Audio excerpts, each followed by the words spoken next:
ಇನ್ನು ಬೆಂಗಳೂರು ಗ್ರಾಮಾಂತರ ಲೋಕಸಭಾ ಚುನಾವಣಾ ಕಣ ಕೂಡ ರಂಗೇರಿದ್ದು ರಾಮನಗರ ಚನ್ನಪಟ್ಟಣದಲ್ಲಿ ಡಾಕ್ಟರ್ ಮಂಜುನಾಥ್ ಮತಬೇಟೆ ನಡೆಸಿದರು. ವಕೀಲರ ಬಳಿ ಮತಯಾಚಿಸಿದ್ದಾರೆ ಮೈತ್ರಿ ಅಭ್ಯರ್ಥಿ ಮಂಜುನಾಥ್. ವಕೀಲರ ಸಂಘಕ್ಕೆ ಭೇಟಿ ಕೊಟ್ಟರು ಡಾಕ್ಟರ್ ಮಂಜುನಾಥ್. ಪ್ರಜ್ಞಾವಂತ ವಕೀಲರು ದೇಶದ ಹಿತದೃಷ್ಟಿಯಿಂದ ಬಿಜೆಪಿಯನ್ನ ಬೆಂಬಲಿಸಿ ಅಂತ ಮನವಿ ಮಾಡಿದ್ದಾರೆ. ವಕೀಲರಿಗೆ ಬಿಜೆಪಿ ಅಭ್ಯರ್ಥಿ ಡಾಕ್ಟರ್ ಸಿಎನ್ ಮಂಜುನಾಥ್ ಮನವಿಯನ್ನು ಮಾಡಿದ್ದು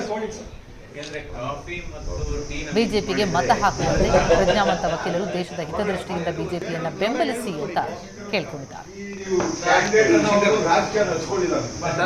ಎಲ್ಲರೂ ನಮ್ಮ ಎಂಪ್ಲಾಯೀಸ್ ನ ಕರೆದೆ ನಾನು ಕರೆದ್ಬಿಟ್ಟು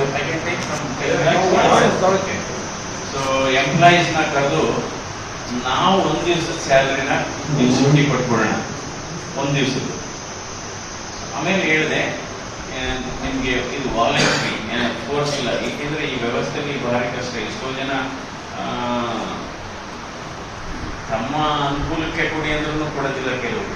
ಈ ವ್ಯವಸ್ಥೆ ಹೇಗಿದೆ ಅಂದ್ರೆ ಕೆಲವರು ನಮ್ಮ ಈ ಸರ್ಕಾರಿ ವ್ಯವಸ್ಥೆಯಲ್ಲಿ ಏನಿದೆ ಅಂದ್ರೆ ಈಗೂ ಕೂಡ ಅವರು ಅರ್ಪಿಸ್ಕೊಳ್ಳೋದಿಲ್ಲ. ಅಕಸ್ಮಾತ್ ಬಹುಶಃ ವಿಷ ಬೇಕು ಅಂದ್ರೂ ಸರ್ಕಾರದಿಂದಲೇ ತಗೊಳ್ಳೋರು ಅಂತ ಇರ್ತಾರೆ ಇದ್ದಾರೆ.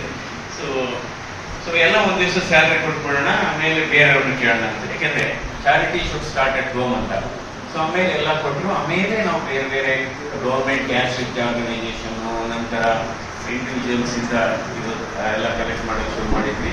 ಸೊ ಹಾಗಾಗಿ ಒಂದು ವೇಗ ಸಿಕ್ತು ಅದಕ್ಕೆ. ಸೊ ಇವತ್ತು ನಾವು ಜಯದೇವ ಹೃದ್ರೋಗ ಸಂಸ್ಥೆ ಇಡೀ ಅತಿ